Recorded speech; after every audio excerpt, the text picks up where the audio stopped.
What's going on, everybody? Plymouth Jones here from ScrewUp TV, and here's another edition of the Woos and the Whats. All right, that's right. Our show Woos and Whats, where we give everything that I love a woo and everything I don't like a what when we talk about recapping our wrestling shows. Oh yeah. Okay. Today we are recapping Raw, and if you guys remember, my overall feeling of SmackDown wasn't that good. But for tonight's Raw, last night's Raw, woo, loved it. Let's start it off. First off, the show opens up with Paige. Woo! Yes, I didn't realize how much I missed Paige. I was never like a huge Paige fan, but I was just so glad to see somebody who I don't see every other night, every other week on my television. It was refreshing. I was glad to see her. But why was she there?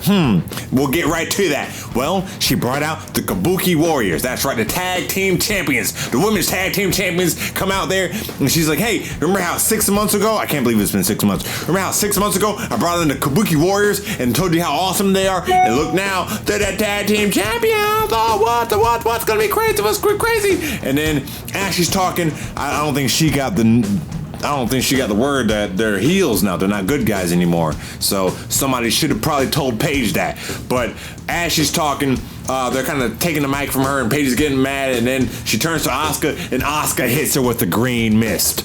Woo! I loved all of this.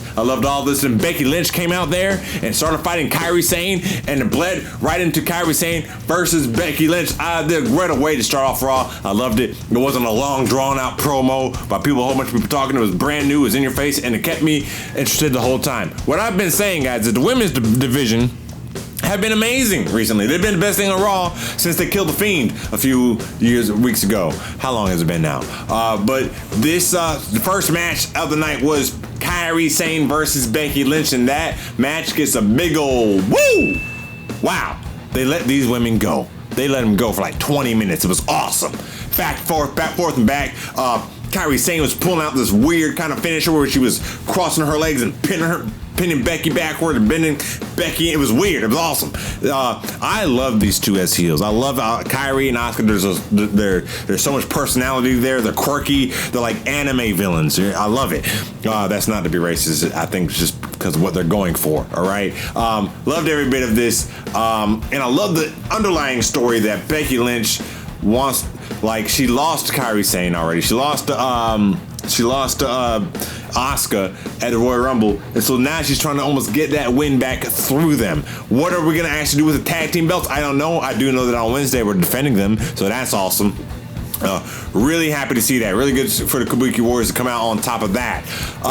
Next up, R-Truth comes out here and just give him a big old woo! Not because we're from the same hometown, but just because he's so damn entertaining. Man, he gets out there and does a little song. What's up? What? Everybody's hype. I love it. I love the energy that he brings to the arena. It makes me feel like a kid again. Give it a big old woo! Loved it.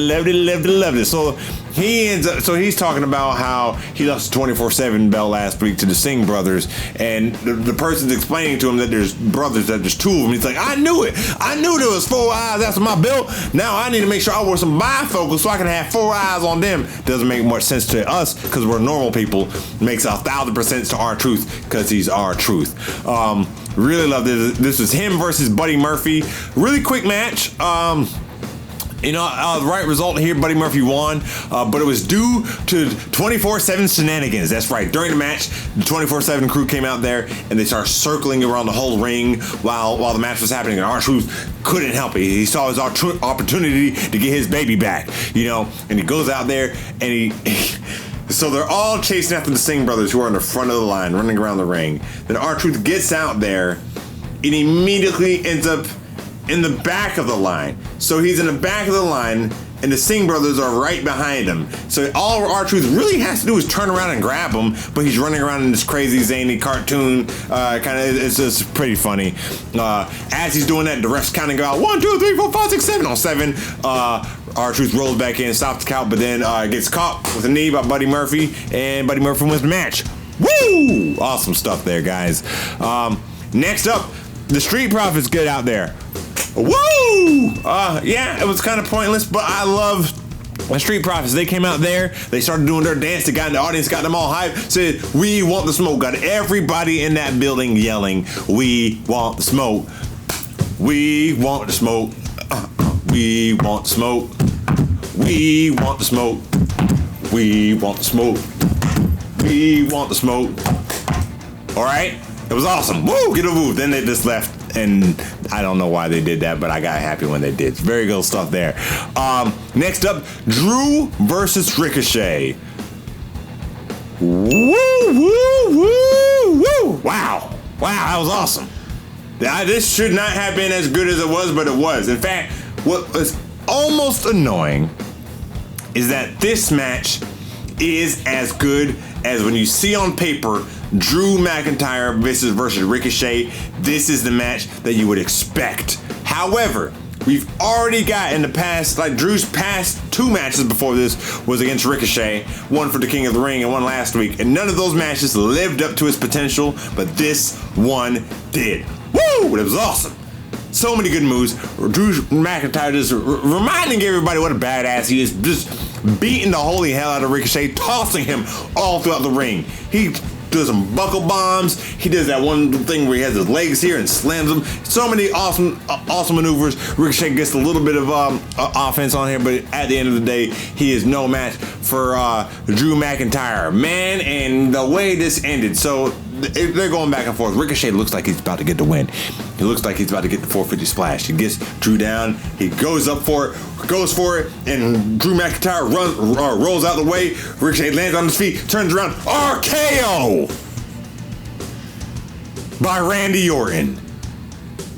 But PJ, Randy Orton's not in the match. It doesn't matter that he's not in the match. He didn't care. He got in the match, RKO'd Ricochet out of nowhere. Drew took it. Oh no, it was a DQ. I loved it. Team Flair versus Team Hogan. This was all building towards this whole thing was awesome. Even in the middle of the match, there was a part where Drew was talking shit to Hulk Hogan and started doing Hulk Hogan's moves towards him, and Hulk Hogan took off his glasses, and then they had like a stare down. It was awesome, really macho. Oh, I loved it. Easily entertained I am, and this was awesome. Woo! Can't you tell? I'm a big fan of Randy Orton. I've been a fan of Randy Orton for 15 years, all right? Big fan of Drew McIntyre. Been a fan of Rick McIntyre for a year and a half, all right? Love it. Good stuff, everybody. Then we have a backstage segment with AJ Styles and Humberto Carrillo, and AJ's like, hey man, last week when you challenged the champion, you challenged the wrong one, brother. You should have challenged me. And Humberto's like, okay, fine, I challenge you. And I'm like, okay, all right. I like what they're doing. Like, I've never heard of Humberto until last week. I was wondering, who's this random ass draft pick they picked from 205 Live? Never even seen him.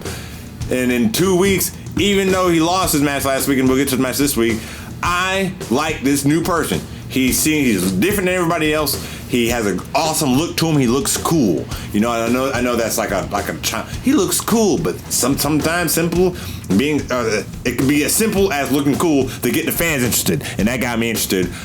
So they are set up for a match later on tonight. After that, we get the Viking Raiders versus the Jobbers. What? I'm sorry. We were on such a roll, guys. Such a roll. Now, this is not a bad match. It was awesome seeing the Viking Raiders go out there and beat a bunch of people calling themselves the Chicago Cubs. It was hilarious because they were in St. Louis, Chicago Cubs. Anyway. But why are our tag team champions fighting jobbers? Huh? Why are they fighting actual tag teams? Why not? Why? We have people in the roster that don't get to get on the show. An easy way for them to get on the show is to get beat by the Viking Raiders. And if you're like, well, I don't know, I don't want these tag teams to look weak. They're not gonna look weak because it's the fucking Viking Raiders. Sorry. I'm just saying, guys. You got come on. Figure it out. Next up, Sin Cara versus Andrade. Woo! Loved it. Quick match. Really quick match, actually. I did like how Sin Cara had a partner. He had Catalina, who is a new girl who's going to come to ring with him. Why? Because Andrade comes out there with Selena Vega every week, and nobody seems to have an answer for it. Sin Cara was the first one to say, hey, you get a person, I get a person. Even the odds. Unfortunately, Sin Cara is an idiot, and when Selena Vega came to interrupt, to mess up the match, Catalina did her part and beat up Selena, and while they were doing this, Sin Cara was watching all this happen, wasn't paying attention. Andrade gets the roll up, 1, 2, 3, and Andrade wins. Give it a woo. Next up, Charlotte versus Natalya versus the Iconics. Yes, I love the Iconics, but Shaddy and Natalya are teaming. What? Why? Why are they teaming up? They've never showed any ounce of friendship before. They're smiling together. It's because they kept talking about the pedigree. You have the Flair pedigree, and then you have the Hart pedigree, right? But why are they it doesn't make sense, and nobody bothered to explain it to me. I don't get it. I did like the Iconics though. Like seeing them back. They're hilarious to me. Get the Iconics up. Woo! Next up, we get Seth Rollins versus Rowan. First of all, Seth Rollins, just because you suck, you get a what? Moving on to the match. The match was pretty entertaining. Fighting everywhere, in the bleachers, in the crowd, under the ring, here or there. They fought everywhere. They fought out in the stands. They fought out in the trees. They didn't fight in the trees, but they should have. All right, really good stuff here. A lot of back and forth, a lot of crazy spots here. Looks like they took a page from The Rock and Mankind by using a forklift. And Rowan was pinned by Seth Rollins. 1, 2, 3. How? By the forklift. There was a pallet, and Seth Rollins squished Rowan enough where he couldn't get up. Pinned him. 1, 2, 3. Seth, that was cool. It was awesome. I just hated that it was you who won because you killed and broke the Fiend. So there you go. Give it a woo because it was entertaining, but give it a what because it's Seth Rollins. Next up, Humberto Carrillo versus AJ Styles. Woo! Wow. Man, this new guy is awesome. He knows how to go. He knows how to move. He had a great match with Seth Rollins, who sucks last week. He did a great match this week with AJ Styles. This new kid, even though he lost his match, AJ Styles won. He still comes out looking good. He looks like a brand new prospect who's like, I want to fight the toughest, and fights him, gives a good effort, and then gets beat. But it's a good storytelling because you can tell this guy's going to take that defeat and use it to build on for when he's one day victorious. Don't mess this up. Do it slow burn, make it worth a while. I'm on board. I was also on board with the Fiend, but y'all know what y'all did with that. Y'all ruined it. Okay? All right, good stuff. AJ Styles pretends he's gonna give him a handshake and plays him. What is this, 1993? Huh? What in the 3rd grade? Huh? What are you doing? And then it happened.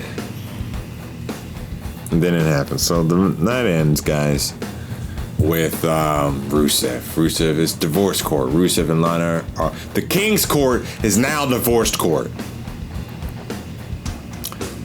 So Lana and Rusev are there. Early in the night, Lana told Bobby Lashley, I do it by myself.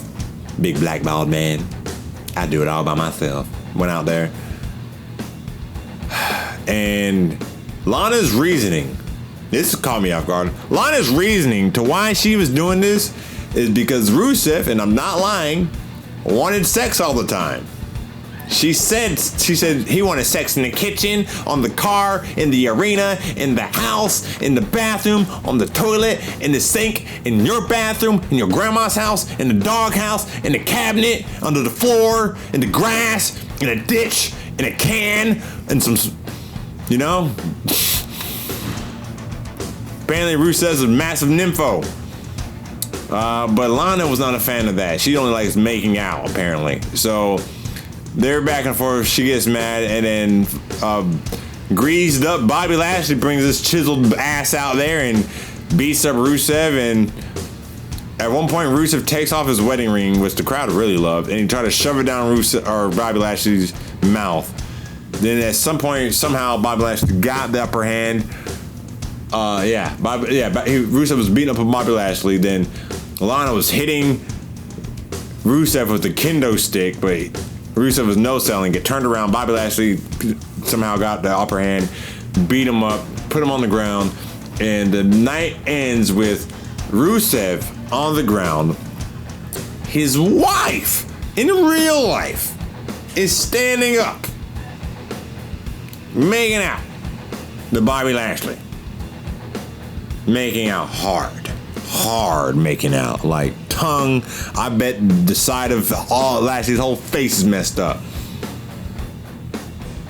And then I think there was a fan in the audience who summed the whole thing. I think summed up everybody's thought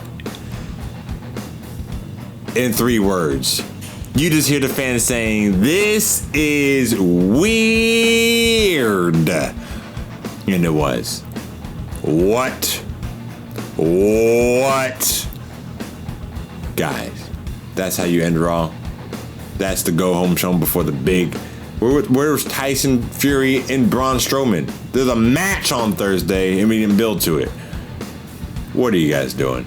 Great Raw overall. Ended pretty bad. I will say I was entertained watching it, because I was like, this is real, like Car Crash TV.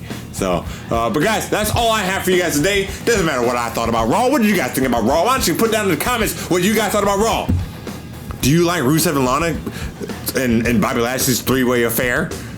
What do you think about Humberto Carrillo? Is he going to lose to somebody else impressively next week? And what about Ricochet? Is he still alive? And are you scared to go to the bathroom? Because if you open the door, you might get RKO'd out of nowhere, guys. That's all the time I have for you guys. I am Plymouth Jones here from ScrewUp TV. And until next time, I am out of here. Hey guys, Plymouth Jones here. Thanks for watching our stuff. Thanks for watching our channel. Make sure you follow us on all of our social medias at ScrewUp TV. Make sure you follow our YouTube channel and you click the notification bell. Make sure you click that so you get notified whenever we drop a new web series or sketch or anything, really, anything. And make sure you follow us on Patreon. Patreon.com/ScrewUp TV, where you can help support us and make us grow. Screw up!